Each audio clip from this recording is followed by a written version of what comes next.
How's everybody doing? Glad to be here? All right, well, we're glad you're here. Thank you very much for taking the time to spend with us today. So we've got a packed 70-minute agenda, and I need you to put your seatbelts on because we're going to spend the next 70 minutes with 12 co-presenters, 6 demonstrations, 2 customers, and 2 partners. What do you think? There are 2 key themes that we'll cover in the next 70 minutes, and they're all about your digital transformation journey and the innovation that BMC is delivering to support you in that journey. The first is multi-cloud management. Peter talked about the journey to multi-cloud and the perils and the things that you need to make sure are effective in that transition, and we'll cover 4 major innovations in that area. Secondly, we'll talk about the next generation of ITSM and ITOM leveraging artificial intelligence, machine learning, natural language processing, and we'll show you that at work in real live innovation in delivered products against use cases that are practical, pragmatic, and deliver real value to your business today. What do you think? Sound good? All right, so the first point around this transition to multi-cloud is that it's happening to all of us. Now, I want to see a raise of hands, and I can see a little bit with the lights here, but how many of you today are doing dev and test in a public cloud environment? Okay, maybe a third. How many of you are supporting production applications in a public cloud environment? Okay, a little bit less, but still quite a few. How many of you think you will be in the next 3 years? Okay, almost everybody, right? So we're all on this journey. We're just at different points in that journey. Now, this journey that we're on requires a new paradigm. It requires some new thinking. Because the way that we've done things in the past, whether it's in a data center or our own private virtualized cloud environment, or quite frankly, I could have the mainframe up here on the screen, is a different world than the hybrid multi-cloud world. In this world where we have complete control, and the pace of change is slower, maybe slower than we'd like it to be, and we have technologies and processes that ensure performance, ensure security, ensure compliance, have well thought out ways to manage cost, to manage change and an understanding of where our assets are. That stuff may not work perfectly, but I bet you that all of us feel like we've got it working pretty well. Now, when we switch to this new multi-cloud reality, those processes, those technologies don't scale. The same technology that was under our roof, under complete control, doesn't work the same way when we're dealing with public cloud providers, third-party SaaS applications, third parties that are running a private managed cloud operation for us. The processes and the technology that we use there begin to break down. And BMC understands that. And we've been innovating to ensure that our technology will be able to support that new reality with you. And in some cases, we've invented brand new solutions because that's what's required to sustain this new reality. So let's get into the innovation. We talked about the fact that on that journey there are a lot of concerns: performance, cost, security, compliance, new ways of thinking about automation. And we want to demonstrate much of that new innovation for you here live today. So I'd like to invite the demo team to join me on stage. Demo team, can you come on in? Demo team. There they are. It's a good thing they were there because I wasn't going to go over there and do all the demos by myself. So first, let's start with Discovery for Multi-Cloud. We recently announced that our world-leading discovery technology is now multi-cloud aware. And this is really important because first and foremost, if we don't understand the assets as they are on-prem, we won't be able to understand how we're going to run them in the cloud. If we don't understand what relationships need to maintain their interrelationships, we might move something to the cloud and find out that it had 5 other applications it interacted with to create an end user experience that no longer works. And so we have to be able to baseline things. Then once we live in that new multi-cloud reality and developers are creating new applications and making changes, we have to keep up with the pace of that change. And we have to be able to keep a consistent record of our application footprint across that multi-cloud reality. So this new innovation is a big expansion of our world-class discovery technology, And I'm really excited to ask Vidya to join me on stage to show you a demonstration of this new innovation.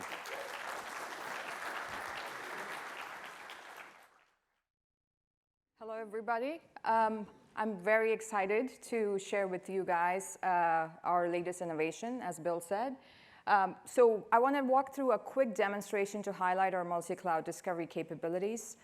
First off, our highlight, obviously, is our cloud dashboard that we've extended to make sure that we can include a cloud context. So for today, with this multi-cloud discovery capabilities, you can actually have the cloud providers like AWS and Azure to be able to drill down to specific assets, tools, deployments, whatever it might be for a specific cloud provider that have been discovered.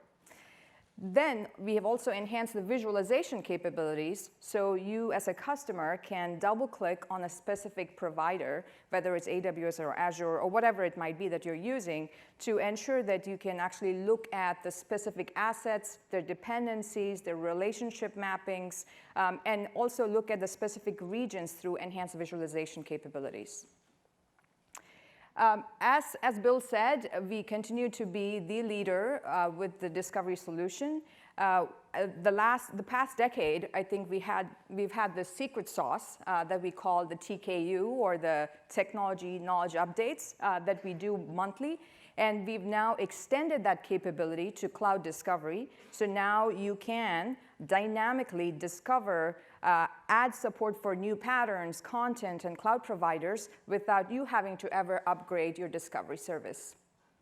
As you can see, discovery continues to provide you this holistic view of assets and relationship mappings, both on-prem as well as on the cloud environments.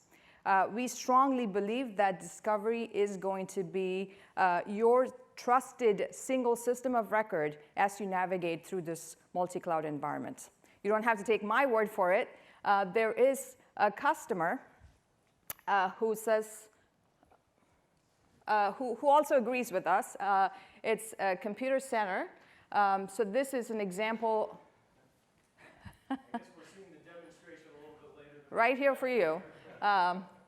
So here's an example of Computer Center, who is a managed cloud provider out of the UK who works with both public and private companies. And they were part of our multi-cloud discovery beta process. And this is what they have to say. A quick highlight, I think this kind of ties in what Peter said and what Bill said in terms of visibility and cost and security. So Computer Center had 3 goals. I like number 3. So 3 goals. Number 1 was really scaling their CMDB. The second one was really cost savings and cost transparency using asset consolidation, asset efficiency. The third one was really security. So those were their primary goals. And using discovery, they were actually able to achieve all of them. So 1, they were able to scale their CMDB services to provide updates on a daily basis to over 10,000 assets. And then the second one was really they were able to, ahead of time, proactively identify a major heartbleed, which helped them thwart security breach within their customer organization. So as you can see, discovery continues to provide the visibility, the cost transparency, as well as the security aspects, especially as you're navigating this multi-cloud environments. With that, I'll pass it on to Bill. Great. Thanks, Vidya. All right, anytime you're trying to coordinate 12 presenters, 6 demos, et cetera, something happens, and we missed the production shot of the demo there, so apologies. You can see that after the main stage presentation this morning. So let's move on. Next, let's talk about cost. And we're really excited to be announcing brand new today here at the event, a new solution, Cloud Cost Control. Now, cost is a big deal. We all know that, and we're all trying to manage cost to the best outcome so that we can innovate more. And the peril of moving to the cloud is the ability to predict what cost will be.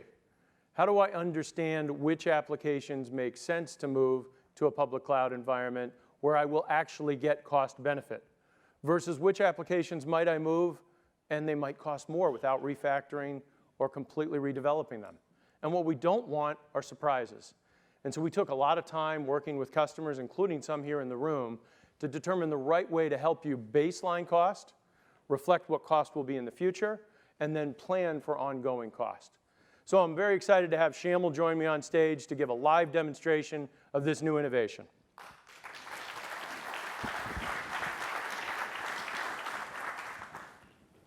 Hello, everyone. Thank you for the opportunity to talk about cloud cost control.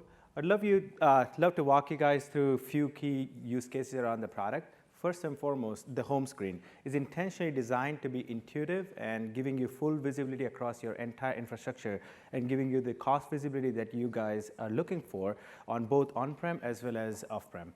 We leverage our expertise on capacity optimization to bring in the on-prem data into the product, as well as we leverage our forecasting ability to accurately forecast the cost, so you're always ahead of, you're always aware of what's coming in the future. So together, a lot of our customers love to look at the overall view, but they're really interested in looking at the application-centric costing, right? So let's go down to the application-centric. So before we go down to the screen itself, I want to walk you guys through a few ways that you can actually get to the application costing piece itself, right? First and foremost is the BMC discovery product that you guys just saw the demo of. That's one aspect that you can automatically group things, and we can import that application grouping into the product for you to be able to see the costing per application. Second is if you have a third-party CMDB, or CMDB using capacity optimization, you can also import that automatically into it. And lastly, if you're following the tagging guidelines by AWS or Azure, we can automatically import them as well, and we can create application groupings so that you can look at the costing individually per application. Let's take one of the examples over here, facility service management. So as soon as you click on the application, this application happens to be running on Azure provider at the moment. You can immediately identify the daily cost. The forecasting algorithm automatically updates on daily basis, so you're always aware of what's coming in the future.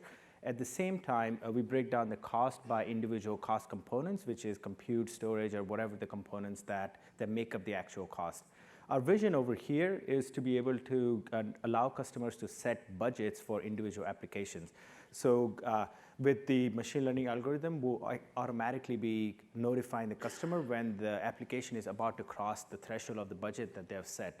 In fact, we're actually double downing on the machine learning aspect and automatically setting baselines for customers to alert them whenever there is an unusual pattern of expense on any of these applications. For instance, if you're using $5,000 last month and you're all of a sudden using about $10,000 this month, the machine learning algorithm will automatically flag that as an unusual expense and would let you know, so you can be always proactively managing the budget. So this is a great way to look at costing per application, but it becomes really interesting. A lot of our customers are thinking about migrating their application from one provider to another provider. And they're doing some of these calculations on Excel sheet and in general, calculation outside of the tool. So all we have to do is to click on that Simulate Cloud Migration button, and immediately it fits all the resources that you require to migrate an application from Azure, in this case, to AWS. It would automatically fit the resources, at the same time would calculate the pricing for the entire application. A lot of you guys might be wondering, maybe I don't have this application, maybe I don't have this specific need of migrating an instance from a provider to another provider, but you might be resonating more with the journey of migrating your on-prem resource to the public cloud. So let's take that example. We'll go back to the application view and then click an application that is running on-premise, MSN for instance. So as soon as you click on it, you get the good stuff. You break down the costing by individual components. You get the daily forecasting as well as the proactive budgeting. But this time around, when you click on the button of simulation, I'm still waiting on the provider. All right. As soon as you click on the Simulate Cloud Migration button this time around, it actually compares side by side both AWS as well as Azure. With Google Compute also on the roadmap, we can actually start comparing across all of the providers according to the pricing contracts that you have gotten from the actual providers. So if you have a specific contract with AWS or Azure, we automatically import that through the pricing APIs as well as the metadata APIs, and the pricing that you're looking at are actual pricing for your own environment. the system automatically finds the right resource to actually fit the environment. So on both AWS as well as Azure. But you have an additional option to go ahead and actually right-size it, make it more tighter. System would automatically recalculate the pricing for the new settings that you have selected. Also would alert you if you are going to go out of your capacity in order to be able to support that as well. So together with both proactive budgeting as well as being able to simulate cloud migration from one location to on-prem to off-prem as well as multi-cloud environments, you can totally get in control of your cloud costs, at the same time be able to have full visibility on your budget as we go forward. I also have a actual track at 3:45, and I'll be going into more specific use cases in that particular session, and I look forward to working with you guys on saving some of the cloud costs. Thank you. Thanks, Daniel.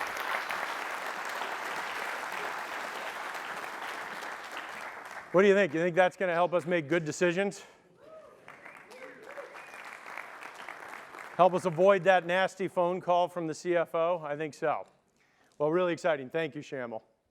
Well, now what I'd like to do is invite a customer up on stage. We're very lucky to have Elmer Benitez. Please join me, Elmer, on stage from InContact.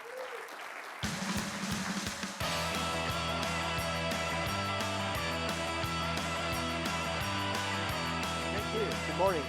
We're really glad to have you here and appreciate you taking the time. So, Elmer, first, would you do me a favor and just introduce yourself and your company a little bit? Absolutely. Elmer Benitez, I'm the VP of Cloud Operations for InContact.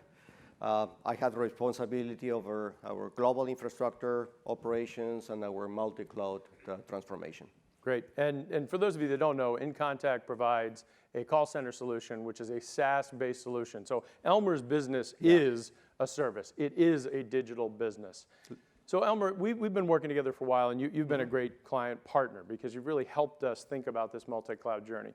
We started by working together, helping you optimize cost and performance in your private cloud environment. Can you talk about that a little bit? Absolutely, absolutely. So, and let me just add a little bit to the InContact overview. A few of you maybe have not heard about InContact, but as you said, we are a pure cloud contact center as a service. And just about a year ago, we joined forces with NYC Systems. So we have been able to integrate workforce management, optimization with our omni-channel routing. And over the past 12 years, we have, months, they feel like years sometimes. 12 months. We have been able to come out with, we call CX1, is our next generation integrated platform for all those products on AWS, and the cornerstone of all of that, we have BMC. So our multi-cloud transformation, I think, will have three main aspects or drivers. One was the application re-architecture and redesign, so that we can take full advantage of AWS, which is a key partner for us. The second element was security. Most of our customers, or many of our customers, are highly regulated on the financial and healthcare. And again, we also use BMC to expand those capabilities. And the third element was cost control. I know that I'm not alone in this situation where, going back to your comment about getting the call from a CFO, I got that one, and it was not good. Because it's a very interesting challenge when at the same time you want to open innovation for DevOps, and they enjoy creating AWS instances and then controlling production. So we are very pleased that BMC has added this capability. Now we feel that we have a more end-to-end integrated solution that is going to support our vision, our transformation, and at the end, improve our customer experience. That's great. You know, we've been really fortunate, and many of you in the room have a relationship with BMC like we do with Elmer, where we were a key part of managing his private cloud environment and that service that they delivered, and helped with performance and security and cost optimization. But as Elmer, really as a visionary in the industry, began to run more and more of his workloads in AWS, we worked on that together as well, solving performance problems and being able to deliver this new solution based on predictive cost. Yeah, absolutely. So in this partnership, we can be able to validate that, number one, you fully understand the challenges. This is going to be a journey. So our understanding and of the tool, I think that's definitely going to fit not our needs, but many enterprises here as well. Great. Elmer, thank you very much. Absolutely. Appreciate you being here. Thank you.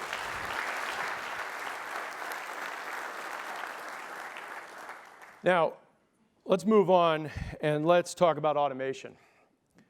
We've automated a lot of the activities that we did in the traditional environment on-prem, and we know that automation is critical. We cannot succeed without automation. And many of you in the room are clients of our world-leading ControlM automation solution, digital business automation. But as you move more and more workloads to the public cloud, we need to be there with you. As workloads need to run in the cloud, ControlM needs to run in the cloud. As workloads move between environments, on-prem, in the public cloud, as you need to move data and application context back and forth, and as you build new applications that are embracing the DevOps process, and you want to build automation in from the beginning, we need to make our solutions DevOps ready. So I'm excited to have Ohad join me on stage and talk about the innovation that we're doing in this area as well. Thank you, Bill. Thank you. Hello, everyone. I would like to share with you today, today about how ControlM works and what ControlM can do for you. I will start with a very simple example that is about billing statement processing. Okay, and that will show how ControlM can deliver on multi-cloud application automation. So think about your bill. Think about your phone bill, your utility bill. It's amazing to think how many applications running on different infrastructure and using different data are involved in order to issue this bill that you're getting by the end of the day. So this is a very common procedure or very common business process, yet it's very critical. Because if it's not done properly, probably someone will not be paid. And I see that it already started, so let's talk about the demo. So this is ControlM. Exactly. So this is ControlM. Here you can see with a simple drag and drop interface, a user can build the business process in order to issue and process the bill. It can span anywhere from mainframe until a multi-cloud environment. No expertise are needed. And here, that's the monitoring, okay? That's actually when the process itself is running. Here you can get a view from your mobile phone on what's going on. If there is a failure, ControlM will notify you about this failure and will let you know, okay, what has been running wrong, when is my job is about to complete, and when is my entire business process is about to complete. Okay, it also offers you some remediation option like restarting a job or skipping a job in the process. We also offer a product called ControlM Managed File Transfer. ControlM Managed File Transfer offer a centric view and dashboarding of all files that are being involved within the business process. Okay, and that can eliminate the costly automation silos that some customers are having out there. On top of that, we offer, with a click of a button, you can provision a ControlM environment from AWS or Azure marketplaces. And also, we're offering Jobs as Code. Jobs as Code, this is a new APIs combined within ControlM that offer our developers to embed the automation definitions within their code and embed ControlM within their software development lifecycle. Okay, so this was a very quick half demo about ControlM. And now I'm going to transition to talk about one of our customers.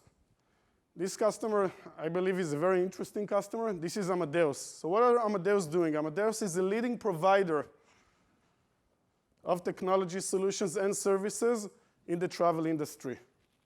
Okay, so when you look for your destination, your next destination, until actually booking your next trip, Amadeus are handling over 90% of the global travel transactions around the world, connecting between travel buyers, travel sellers, and travel providers.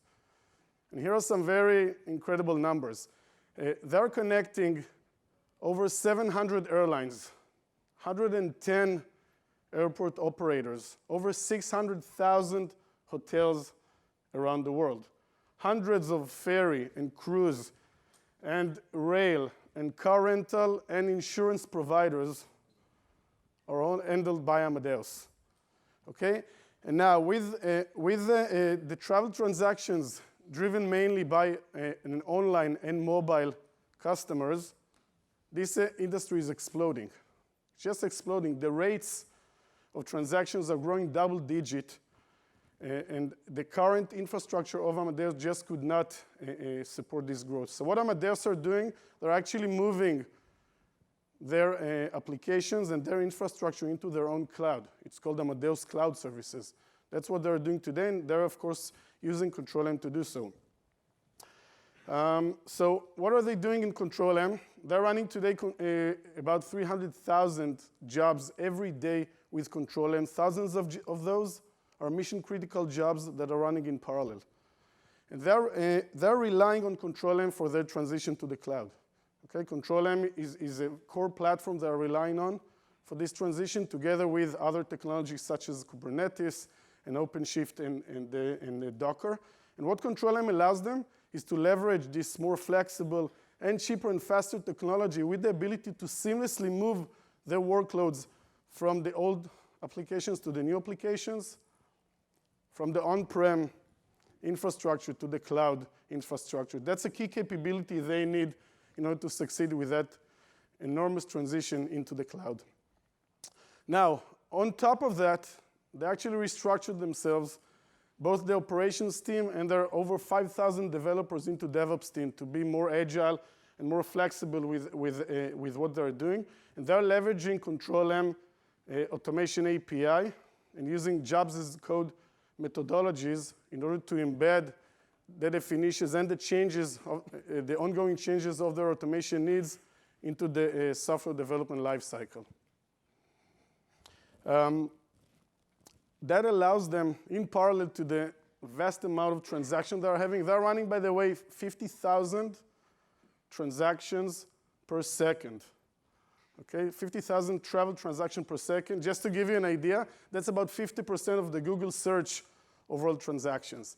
So they're doing that constantly, and in parallel, thanks to ControlM, they're capable of having about 5,000 IT changes per month and having over 500 updates in production to their software, to the different applications, with an availability of over 99.99% to their systems. Thank you. Thanks, Ohad. Well, thanks very much, Ohad. So ControlM, cloud ready, auto cloud provisioning, and DevOps ready. What do you think? All right, let's move on to our next important subject, which is security, and broadly security and policy compliance. This is a big risk area. And we've got an interesting quote here from Gartner. And if you read the report, what they're really talking about is the point that we made earlier, which is that the same ways that we managed security protection, compliance policy management on the on-prem environment is very different when we move to the cloud. And if we just assume that everything is safe and secure, we're going to get bitten. So we have to rethink the way that we approach security and compliance in a multi-cloud world. Well, BMC agrees with that, and we're excited today to announce a brand new service, SecOps Policy Service from BMC.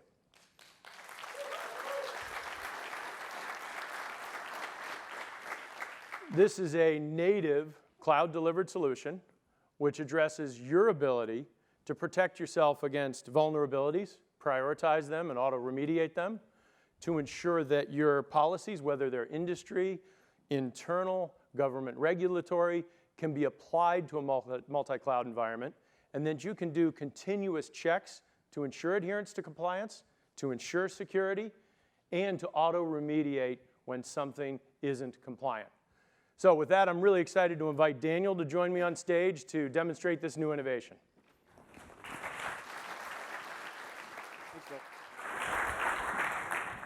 First, I want to give a shout out to JT on the demo stand. JT is the core behind everything we do. So if it goes wrong, it's JT's fault. So I want to call back to what Bill just said. 95% of the breaches that we're going to have in our public cloud, violations, vulnerabilities, data loss, is going to be somebody's fault. It's the customer's fault. And what that means is somebody put a configuration in there that wasn't supposed to be there. They were a little lax on what they were supposed to do, which is totally understandable. Because when you think about the public cloud, it's not just my particular application. It's my particular application running on perhaps dozens of different services in lots of different instances across multiple regions, right? And all of those are configured and have to be configured exactly correctly in order to be safe. So I'll give you an example of one of those vulnerabilities, one of those breaches, and we're going to walk through it today. Are you guys familiar with Elasticsearch? Yeah, so very, very heavily used service. AWS runs it as a managed service within AWS. And for those of you that aren't familiar, Elasticsearch is a really powerful way to aggregate your data and have it be queryable, either in a structured or unstructured way. And it's really fast, it's really easy, and so people use it a lot, but it's also really easy to get wrong. So the example we're going to walk through today is a vulnerability in Elasticsearch running in AWS. And this came out in January of this year. And so it was January 13th. It just happened to be a Friday. And I know, and by the way, tomorrow is, right. Friday the 13th. So it's, what happens is that there's a little configuration in AWS Elasticsearch, which if you're not doing it correctly, lets anybody come in, look at your data, and that's bad, right? Download your data, well, that's really bad, and then go delete your data from where you had it. And so a ransomware attack started immediately around this. And so the story we're going to tell right now, and the demo we're going to walk through is, pretend that you're a security engineer. It's Friday the 13th. You're on top of things, so you say, well, I need to go make sure that I'm safe. So luckily enough, you're a policy service customer. Forget the fact that policy service didn't exist January 13th of last year, but pretend. And you want to first log in, and you want to ask a simple question. Do I even use this service? And while that is a simple question, it's often a very hard question for our customers to answer, because our app dev teams are using services and being able to make their own choices about their technology all the time. And so I want to see, am I exposed here? Do I even use this service? So the first thing I'll do is I'll go up here to resource types, and I'll select the ES domain. Oh, we've already done it. And then we find that we do have Elasticsearch domains. And in fact, we have 9 of them. And we've applied a BMC policy to Elasticsearch. So we wrote a policy specifically for Elasticsearch to make sure it conforms with the security and compliance regulations and best practices. We see 6 of those resources are fully compliant, but 3 of them aren't. And so the next step, obviously, is we want to drill down onto those 3 and see what they are. Maybe there's something critical that we need to take care of. Well, if we look at that last one, that one seems pretty important, my customer data. So maybe we need to go take a look at that real quick and see what exactly part of the policy is being violated here. So when we drill down into that, we see that, yeah, this is one. And this is going to be vulnerable to this, because it's violating the open access policy. So what we did, and we did it really quickly, is we understood from all of our different resources which are the ones that were most critical and were vulnerable to this particular exploit. We identified the one that we want to remediate quickly and fast with the My Customer Data one, but now we also need to see how we go about doing that. So in order to remediate this, all we have to do is click there, and then we go hit the remediate button. And what this is going to do, it's going to go out to AWS, it's going to look at that configuration, and it's going to change it for that resource. But not just in one particular instance, it's going to change it across all the instances that that resource actually exists, which is pretty powerful. Now, the interesting thing about this is, I mean, the interface looks great and all those things, but everything that we showed you today is driven by REST APIs. So everything that we show you today, you can integrate programmatically into your services, into your process, into your controls. As an outgrowth of that, we also have enabled it through DevOps pipelines. So if you have a CI/CD process and you want to do policy checks all along the way as soon as things are being created, as soon as they go into dev, as soon as they go into test, you can apply these policies and do these auto remediations. Which means that if you were a customer of policy service, you are never going to have this vulnerability in front of you at all. So if that's interesting to you, please find me. I'll be in the adjoining room.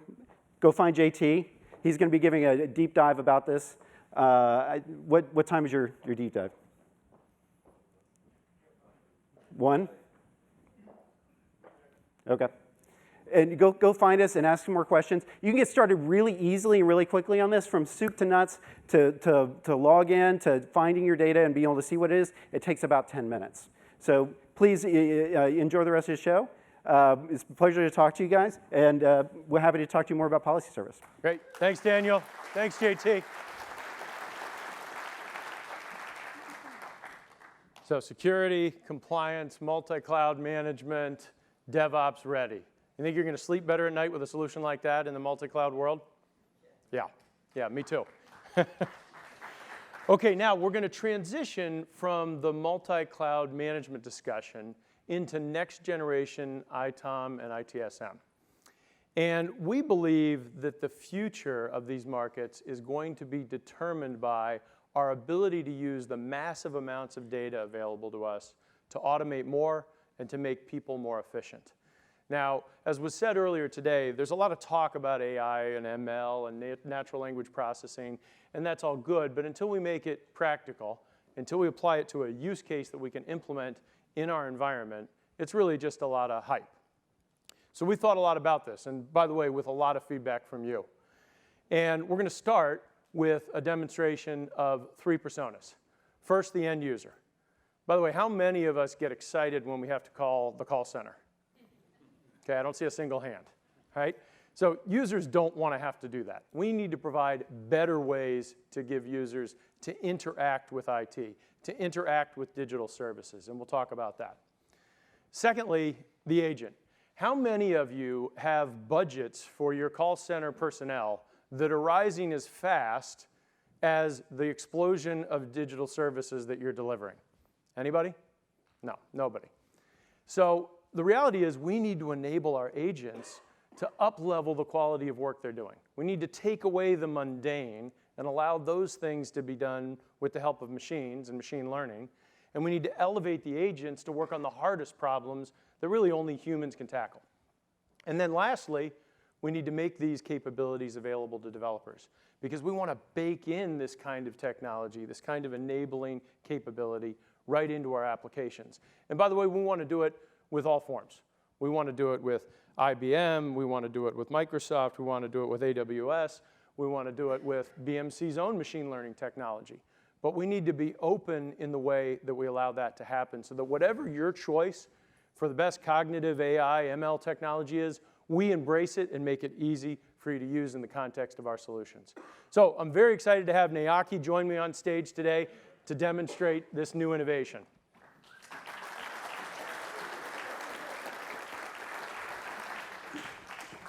Thank you, Bill. Hello, everyone. Good morning. So like Bill said, service management as a category, be it IT service management or customer service management, is going through a major disruption. Disruptions with technologies like AI, ML, chatbots, bots that are not just intelligent, but they're conversational. They can have a conversation like you and I can have a conversation. And also virtual agents and virtual assistants that are now evolving from the consumer world into the enterprise world. So there are 3 main things that we want to show you today. Really, really cool demos. Welcome Terrence, who's going to do all the demos for us here.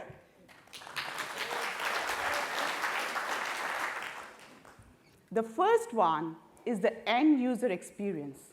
What does the end user experience look like as they evolve their interaction from the traditional channels of using a phone or email or having to fill up a big form for requesting a service, to what that interaction would look like when they would interact with a chatbot or a bot. Bot not just in one channel, but across multiple channels. So here is our digital workplace. You heard Peter talk about it. All of our customers use digital workplace as one-stop shop for providing all services, be it IT services, HR services, procurement services. In fact, one of the largest financial institutions that Peter talked about rolled this out to over 250,000 employees globally, worldwide. Now, we are happy to announce the integration of digital workplace with Slack. How many of you know Slack? Awesome. Slack is very popular and common among younger generation. My son, who is 16 years old, uses Slack all the time and uses it for all of his projects. So now you can use Slack as a way to create any service request. So Bill just gave me a promotion. Bill, that's a cue. Congratulations. And I'm moving my office. So for me to put my office request in, I can put that request in Slack without going anywhere else. So as I'm putting my request in, you can see that the Slack bot is having a conversation with me. It's trying to understand where my current location is, which floor I'm moving to, which office I'm moving to, and it's able to fulfill that entire request without me leaving Slack as a channel. Slack, which is one of the common channels among younger generation, becomes the preference and the choice. And if you extend this a little further, SMS. How many of you SMS, the text messaging? I better see every hand raised there. Good. One of my favorites, I'm very comfortable in it. I use it all the time. We just moved from Texas to California, and I realized I forgot to update my home address. So we'll use SMS, the SMS bot, to update the home address. In fact, Terrence is going to use Siri to actually ask the SMS to fulfill that request. Go ahead, Terrence. I'd like to update my address. So as you can see, it's having a conversation. As we put the address in, it confirms if the address is correct and fulfills that request without me leaving SMS as a channel that we are all very comfortable in and using day in, day out. Let's take it a little further. Virtual agents. How would that interaction look like when you're interacting with a virtual agent? There's a virtual agent sitting right next to Terrence on that table. And by the way, Terrence just got married, and he's very progressive. And he's very progressive, and he's taking on his wife's last name. He's going to ask that virtual agent to update his last name to his wife's last name. Go ahead, Terrence. Alexa, update my last name.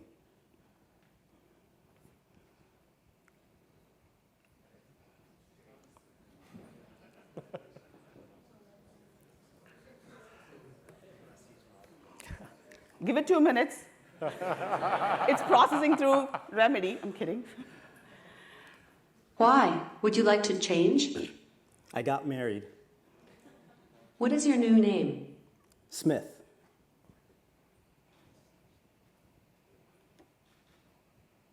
Smith, we have created a case to update your last name. Your case number is case 0000000. That is a remedy. By the way, all of these demos are live demos, every one of them. The Slack demo, there is no recording. There's live demos. The Slack demo, the SMS demo, the Alexa demo, every one of them are a live recording. So live demo. So the point is, the channel that the user is comfortable, the end user is comfortable, whether it is Slack as a channel, SMS as a channel, or a virtual agent as a channel, is what we want to provide them so that they can interact in the channel of their preference. And that's what we call omni-channel experience, providing that omni-channel experience to those end users. So you will ask, Nayaki, great, looks good. Well, what are we doing in Remedy? What are the key innovations, especially what deep learning capabilities are we embedding in Remedy? And as we were talking to all our customers to understand the various use cases where the power of deep learning will really help, one thing that we heard loud and clear is as you have massive volumes of tickets coming in, hundreds and thousands of tickets coming in on a daily basis, classifying every ticket into the right category, assigning that ticket to the right individual, and making sure that ticket goes through the right workflow is a very manual and a labor-intensive process. So what we did is we implemented deep learning capabilities for these 3 big processes that are very intensive and very expensive, and all of you are spending umpteen number of hours trying to manage this. The big difference between how we were doing in the past to how we are doing now, before we did have auto classification, but we used rule-based classification, which was very constrained and had its own limitations. Now, we are using deep learning capabilities using NLP, and use the data, historical data and the current data, to really classify it accurately. So here is an example of an agent workspace. We're just showing you this workspace so we can demo you. Most of the customers who are used to Remedy would probably know the Smart Recorder, which is a very slick user experience. Right here, as Terrence was entering the ticket, you see that even though he misspelled it, the system was automatically able to recognize the right category and assign the right category to that ticket. And if by mistake, or if you enter something that doesn't make any sense, like a banana, it errors out. Now you can all predict what is that AI platform, the deep learning platform that we are leveraging. You will come to it in a little bit on what the details are. So let's extend into future, a little bit into future, as we evolve from IT to non-IT assets, and how the experience of a facilities manager would look like as he's managing his facilities through a chatbot. So here is an example of an office space. As we drill down in the office space, you can see every floor in that space, every conference room in that floor, and all the various non-IT assets, like a projector, like a telephone, or an AC unit. And right from there, this is our next generation CMDB that we are working on, and right from there, you can drill down and see what the status of those assets are. And you put the experience of a facilities manager who is responsible for managing all of these assets through a chatbot. Right from his chatbot, he can ask, hey, give me the health of all the assets I have in my facility. A response back, and also highlights if there's an asset that's not working, and right from there, you should be able to turn it on or off. By the way, this use case is a little futuristic. We are not there yet. But the first two, we are in production, it's available. All of this running on our Innovation Suite platform, consuming the microservices for cognitive auto-classification, auto-assignment, auto-routing that's available right now. And it's all of it is powered by IBM Watson. Ladies and gentlemen, I'm happy to announce our partnership with IBM, and we have Beth Smith, the general manager of IBM Watson Technology here, joining us here on the stage. Good morning. Good morning. I'm so excited about this. And I have to tell you, Peter's points that he was talking about earlier about the use case just resonate with me so much. I'm practical. Many of you I've probably met in my mainframe days and some other system things. And I think what these guys are doing is just fantastic with how to bring to life this core technology. So Beth, can you talk about, we just started working like no more than 2.5 months, right? Since the first conversation to actually being able to announce this partnership on the stage here in front of everyone with the live use cases. So how do you see this partnership? How does IBM see this partnership on what those use cases could look like in future too? Yeah, so I think it is fundamental, like I said a minute ago, to really be grounded in use cases and use cases that matter to what people do every day.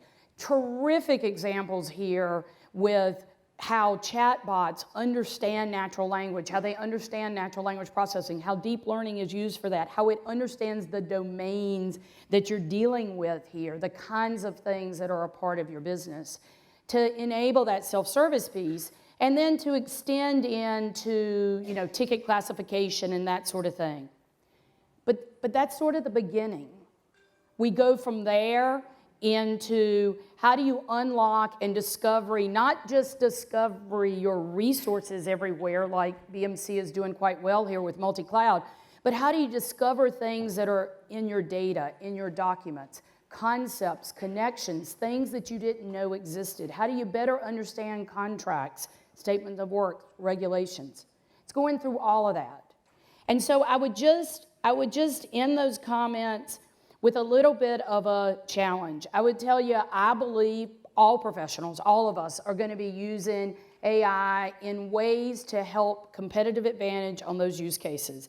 And I would take a little bit from a recent HBR study that said managers will not all be replaced by AI, but the managers that use AI will replace most of the ones that don't.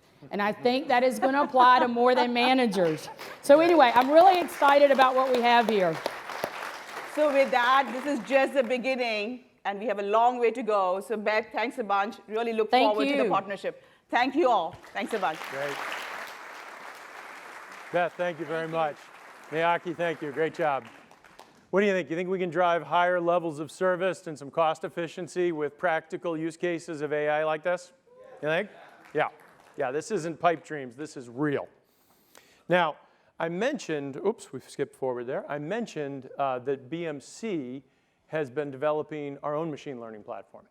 And we have a solution called TrueSight Intelligence. And I want to add a new persona to the slide here, the service manager. So what the service manager has to understand is where are the greatest volume of activities, of tickets, of problems that I could automate, that I could apply machine learning to. And understanding that is a difficult challenge because the volumes of data, the volumes of tickets, the volumes of problems that come at a service manager are so big, it's impossible for the human brain to sort them in ways that makes them actionable. So I'm really excited to have Darren join me on stage to demonstrate our new solution, TrueSight Intelligence. Great. Thanks, Bill. All right, good morning, everyone. So as Bill introduced and Beth and Nayaki talked about, there's really two levers that you can pull as we're all managing incidents or events or what we're managing at our service desk. You can get faster, right? You can pull this lever and get faster and more efficient. Nayaki and Beth talked about things that we're absolutely doing today to make you more efficient and ideally increase that user experience, improve the user experience. But pull the other lever, which is prevent the incidents from happening in the first place. Get to this thing that many of us have talked about for years, which is proactive problem management, right?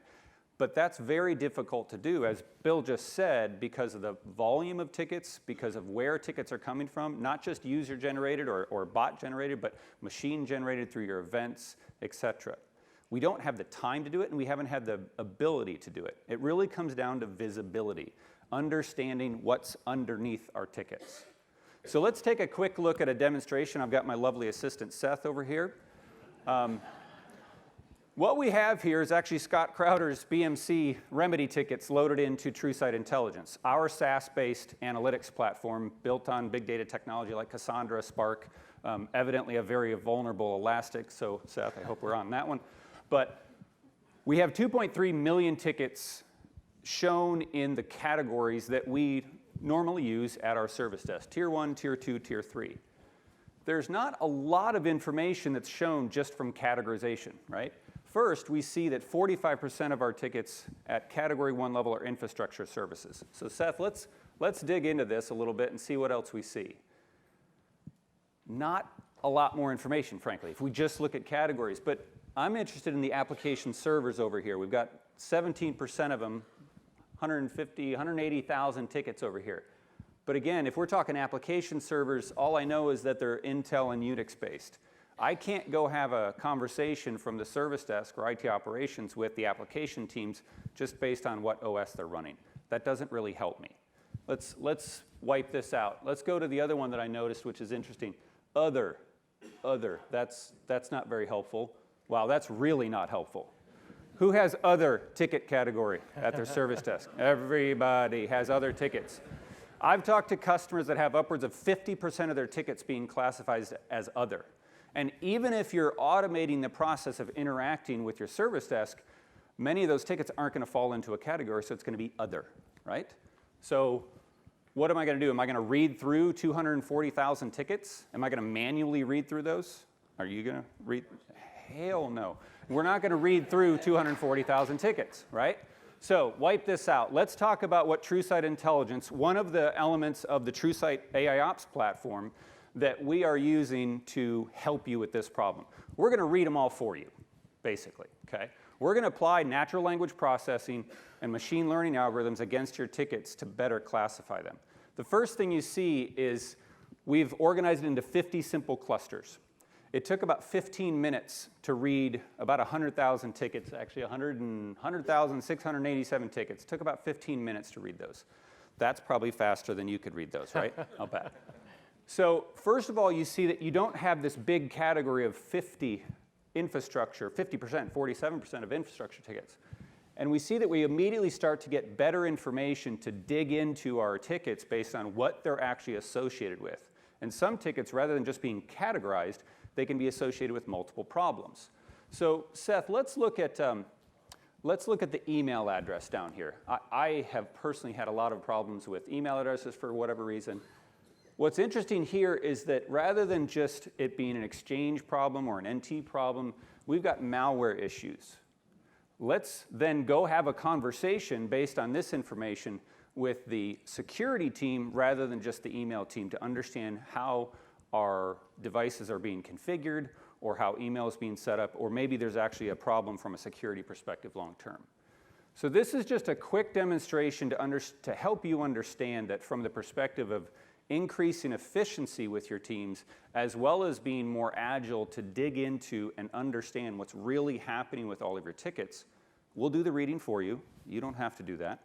And we'll help you then begin your process to remediate and improve the processes that are underlying all of your incidents and the most prevalent incidents. Because we've actually seen that 25 to 50% of tickets are being generated by repetitive activities, things that you know are going to happen, but you just haven't had time to do that. So let's tackle that together, okay? All right, Seth, thank you very much. I think we're all set. Okay, now, thanks to all the demo teams. I think we're done with demos for now. What I'm going to do now is actually transition the conversation a little bit, just for a few minutes.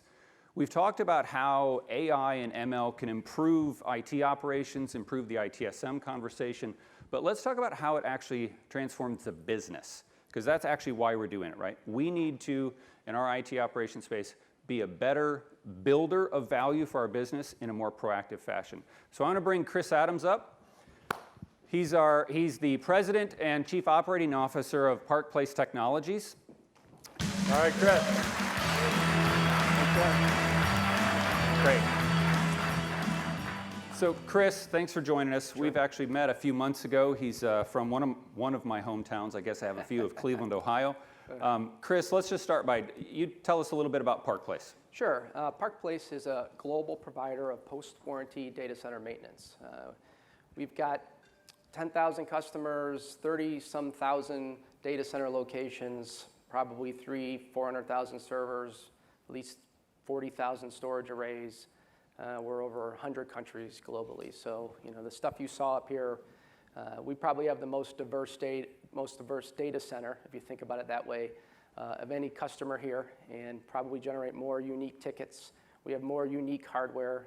I think the other day I saw we just added Deck Alpha as an example. I don't even think they've made that for 20 years. So our customers range from SMB all the way up to enterprise. Great. Fortune 500. Great. You've been on an interesting transformation. You've done 6 acquisitions, I think, in the last year or two.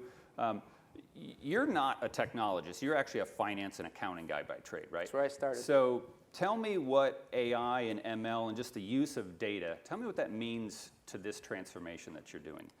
Well, you know, our business model historically has been reactive. You know, our customers call us upset at 3 in the morning because their stuff's not working. And our job's to get it up and working quickly. So in our world, historically, it's taken 8 interactions before that incident gets resolved. That's a lot of back and forth on the phone, a lot of triage work. And we started thinking to ourselves, how do we solve this? You know, this is just not a good customer experience.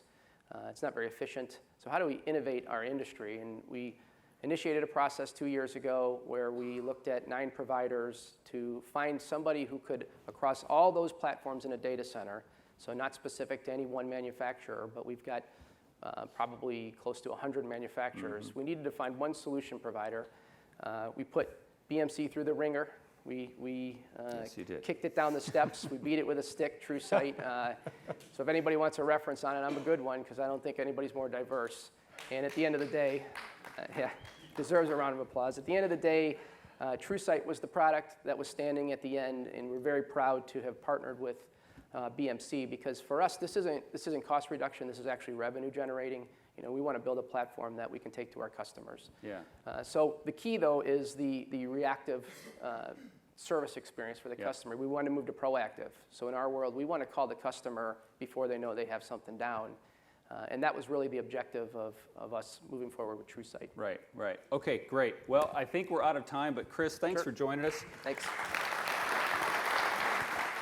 We have Chris, thanks very much. one more comment real quick. We have track sessions where we'll be demonstrating more of this around TrueSight Intelligence and the rest of TrueSight. And Bill and everyone else, we'd love to see you down there in the track sessions later. So, Awesome. Bill, thanks for your Darren, time. thank you. Thank you, Chris.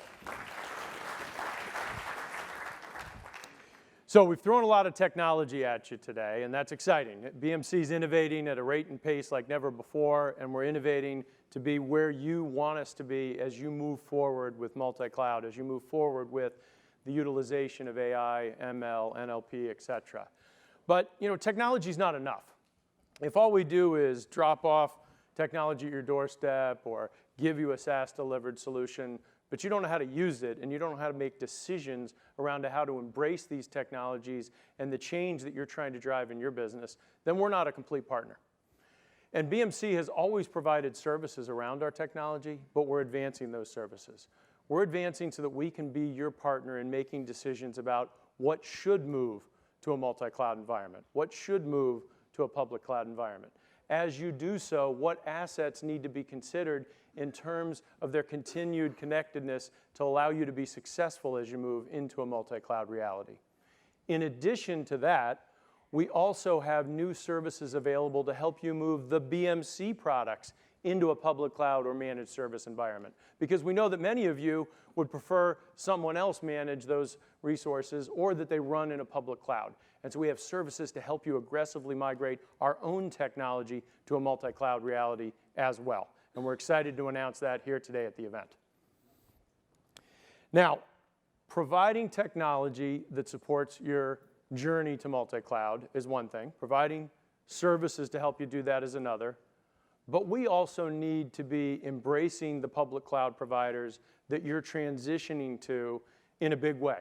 We need to be there with them for you.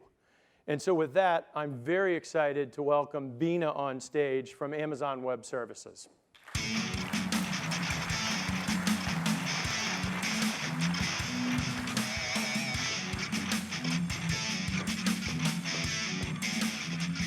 Bina, thanks for joining us here at the event today. And Bina will be with us all day and can spend more time with you. But if you didn't see the news, this morning, BMC announced an exciting strategic partnership with AWS to ensure that we are there with you together in helping you manage in a multi-cloud reality.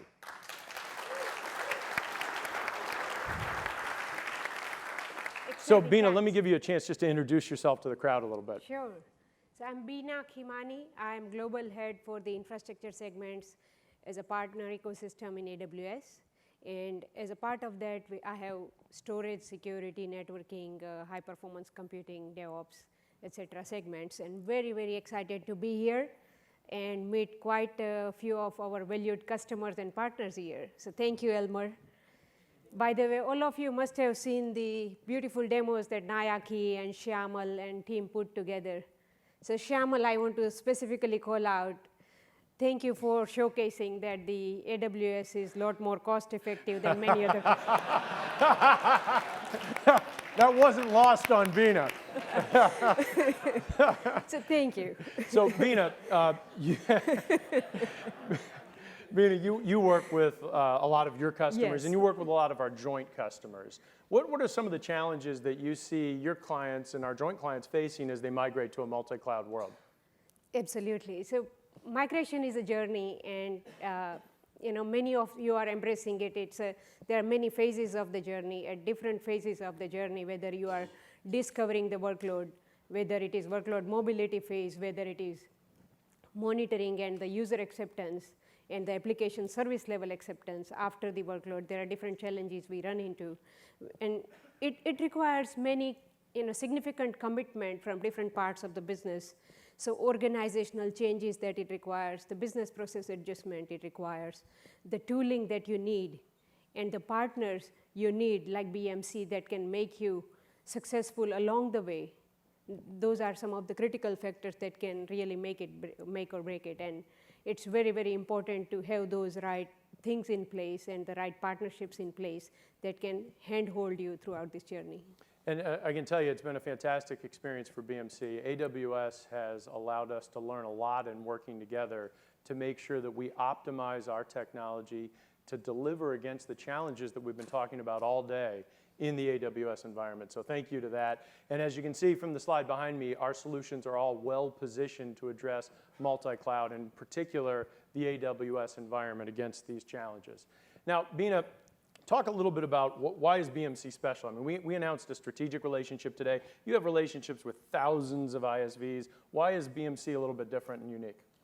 So BMC has a really strong suite of products and services that can cover many phases of the workload migration. And whether you are discovering initially you are trying to figure out, cloud journey is not if you are going to move to cloud or not, it is about when you are going to move to cloud. And when you are going through this journey, initial things that you run into is that I got this, 2,000 applications and services. Which one are the ones that I'm going to pick and prioritize as a first priority in my first phase of this journey? So BMC Discovery tool can help you there. As you are going through this journey and you are figuring out that cloud is secure. Gartner and quite a few other analysts have called out that cloud security is not the worry that you should be worried about. It's about, are your applications going to be secure? Now, as AWS provides tons of tools and services and partnerships like BMC that can help you make sure that your applications and services are secure as you are moving to cloud.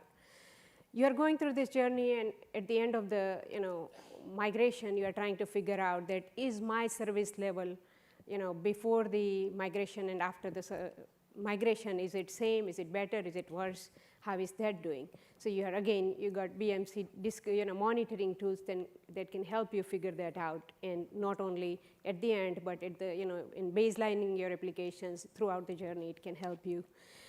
As you are doing this cloud migration, cost is in everybody's mind, so we saw a beautiful demo on the cost optimization while you are working with different phases of this.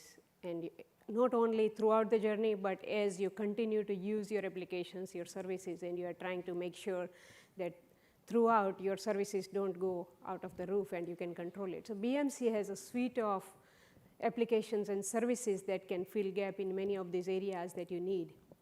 Not only that, BMC has very, very strong enterprise customer base and the relationships with enterprise clients that can help us really, really accelerate your journey to AWS Cloud, and we can really make it easy for you. So very happy and excited about this partnership. I remember back to the meeting that we had 2-3 months ago in Seattle when we really put our heads down and said we're going to go after this. And the example that Beena and other senior leaders in AWS gave was that in a typical enterprise transition, they might have to engage as many as 50 different ISVs to make the journey to Amazon and make the journey to multi-cloud reality. And BMC is working hard to make that easy for us to be your partner on the multi-cloud journey, and that's what we're spending our time together working on. Beena, thank you very, very much. Very happy to be here. Thank you. And by the way, in case you missed it on the slide here, we're also excited to announce that many of BMC's core technology is available today to run in AWS, to run on AWS, and many, many, many more to come. Well, I hope we didn't move too fast. I know we did a lot, 6 demonstrations, 12 speakers, 2 customers, 2 partners. I hope it was exciting for you. I know we're excited. We reviewed two, again, fundamental areas. 4 new innovations that are set up to help you succeed in a multi-cloud transformation. 2 innovations around the journey to make ITOM and ITSM more efficient and to deliver better experiences, leveraging AI, leveraging ML to our end users. And then we saw modern user experiences, intuitive user experiences, which of course all of our consumers demand. We also talked about open standards-based APIs that allow you to integrate all of this new innovation with the rest of the technology that you depend on every day, and to apply those APIs to integrate these solutions into your modern DevOps processes so that you can build operations into the DevOps process. And then finally, we saw all of this technology supporting your journey to a multi-cloud reality.